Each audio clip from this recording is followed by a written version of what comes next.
My name's Aaron. Welcome back to my channel. How are you? I'm fantastic and I'm doing really well.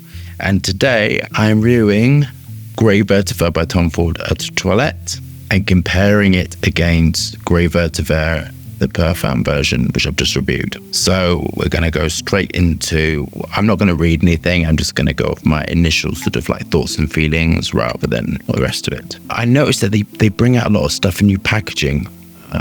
We went shopping yesterday and to get these, they were putting the Eau de Mineral in a new bottle. So they were taking it down from that and putting it into that, which I thought was really cool because, you know, a lot of work in perfumery. Okay. You can tell this is an Eau de Toilette. It's got that sort of watery, you know, feel. And then I'll refresh my memory. So it's very interesting to smell them together because they do smell like cousins. Smell very, very similar. But I've got to say, in the Eau de Toilette, there's a lightness, which is the Lily of the Valley raw materials, Literalis, and the other Lily of the Valley raw materials to smooth it. So this has got a sort of a brighter lightness and airiness to it. Not so much Vetiver. Utilizing the same raw materials actually quite interesting, which is kind of like I think more easier perfumery when you you take something which is loved and do a flanker or a parfum, you can you manipulate it. This is nice. This citrus is so giving it liveliness, effervescence to it, brightness, cleanness. This is smoky, dark, intense, rich. There is a richness about it. So the spiciness is quite apparent. You can smell the oak moss-like raw materials and the the inones to it. To be honest with you, the more smell it, the more it becomes more appealing. But I think the Eau de Toilette is more wearable. I think perhaps this is like a starting Vetiver. I think it's like, oh yes, it's got Vetiver in, but it's also got, you know, the smokiness, a little bit of smokiness, a little bit of this, a little bit of that. So it's more like citrus and dry. The Lux Lone and this Credember have been toned down a little bit more. In this is just like full throttle out of 10. I think there's a Garlane Vetiver, which I don't know if I've done that. I think I've done about 400 reviews at this point.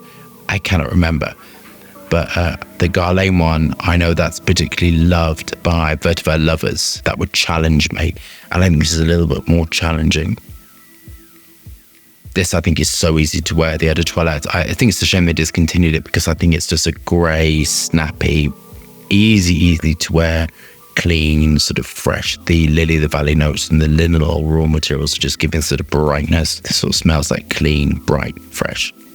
The Parfum, I think, is heavier. Parfum versions, it's kind of like quite limited with this one to where you could wear it or what you could do with it. And I think this one, the Eau de Toilette, I think could be worn in all seasons, to be honest.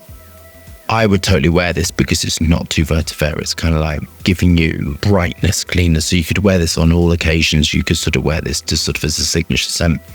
I don't know whether this is a signature scent. I think this is definitely autumn and winter. The Parfum version, I think, is autumn, winter. I wouldn't wear this ever in the summer. I think it's heavy duty, condensed, and I imagine when you really wear it, it starts to expand out because of the nature of the mathematics behind it. This just gives you brightness, and it's slightly sweeter, slightly softer. But this is me. I think this is like a starting Vetiver, and this is more of an advanced Vetiver. I will do my favorite Vetiver review, and I'll get the Garlane one, I'll get the Roja one as well, Creed one as well, which doesn't smell Vetiver to me at all. Leave your comments below about if there's any Vetiver which is like this one, which I might really love, because I think this one is like the Roja and Garlane one. Heavy duty, intense, dark. So I would love to know if there's other lighter Vetiver ones that, you know, I might like and I could review and recommend to you. Personally speaking, the Eau de Toilette is more vibrant on my skin, is more clean on my skin, is giving me Vetiver to wear any occasion, signature scent worthy, light, easy, bright. And the Parfum version is giving me, you really kind of have to love Vetiver. Dark, heavy, intense, dark grey, smoky, autumn, winter. I don't know whether it's a signature scent, but I think it definitely has a place if you love Vetiver. So I hope you love that compare and contrast. Thumbs up and subscribe for more fascinating, interesting content, lots of moving hands, and lots of fragrance views. Hope you're staying safe and well. See you soon.